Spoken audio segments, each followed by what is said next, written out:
మనం రెగ్యులర్గా తీసుకునే కొన్ని ఫుడ్స్ బరువుని ఆమాంతం పెంచేస్తాయి. మరి అలాంటి ఫుడ్స్ ఏంటో ఇప్పుడు చూద్దాం. Ice cream. మండే ఎండల్లో చల్లని ఐస్ క్రీమ్స్ని చాలామంది ఇష్టపడతారు.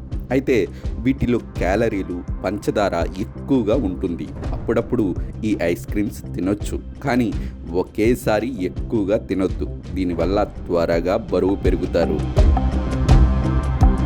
పేస్ట్రీస్, కుకీస్, కేక్స్, ఈ మూడింటిలో కూడా క్యాలరీలు, చక్కెరలు ఎక్కువగా ఉంటాయి. ఇవి తినగానే మళ్ళీ వెంటనే ఆకలి వేస్తుంది. దీనివల్ల బరువు పెరుగుతారు. వీటితో పాటు పిజ్జా కూడా తినకపోవటమే మంచిది.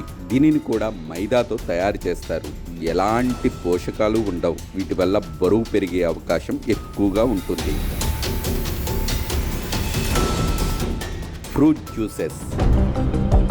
ప్యాకేజ్డ్ జ్యూసెస్ ఎక్కువగా మార్కెట్లో దొరుకుతాయి. వీటిలో చక్కెర క్యాలరీలు ఎక్కువగా ఉంటాయి. ఫైబర్ ఉండదు. నమలాల్సిన అవసరమూ లేదు. దీనిని తీసుకోవడం వల్ల త్వరగా జీర్ణమవుతుంది. పైగా క్యాలరీలు పెరిగి బరువు పెరుగుతారు. Candy bars.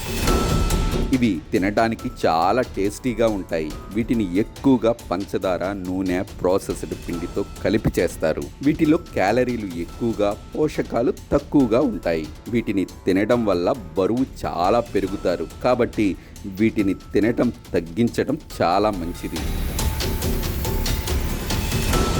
White bread. White bread కూడా ఎక్కువగా ప్రాసెస్ చేస్తారు. ఇందులో పంచదార ఎక్కువగా ఉంటుంది. ప్రోటీన్, ఫైబర్ వంటి పోషకాలు కూడా ఉండవు. దీంతో పాటు ఇందులో గ్లైసెమిక్ ఇండెక్స్ ఎక్కువగా ఉంటుంది. దీంతో రక్తంలో చక్కెర స్థాయిలు త్వరగా పెరుగుతాయి. ఒక అధ్యయనం ప్రకారం వైట్ బ్రెడ్ తిన్నవారు త్వరగా బరువు పెరుగుతారని తేలింది. Sugar drinks.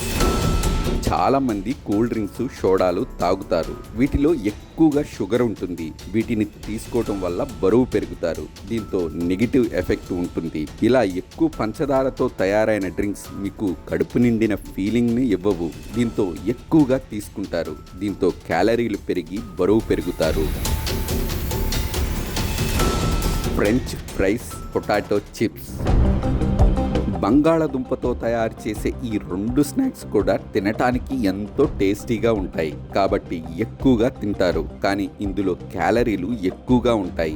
వీటిని తినటం వల్ల త్వరగా బరువు పెరుగుతారు. ఇంకా చెప్పాలంటే కాల్చిన, వేయించిన బంగాళదుంప పదార్థాల్లో అక్రిలామైడ్స్ అనే పదార్థాలు ఉంటాయి. ఇవి క్యాన్సర్ వంటి సమస్యలకు కారణమవుతాయి. కాబట్టి బ్యాలెన్స్డ్ ఫుడ్లో భాగంగా ఈ ఫుడ్స్ని తక్కువగా తినటం మంచిది.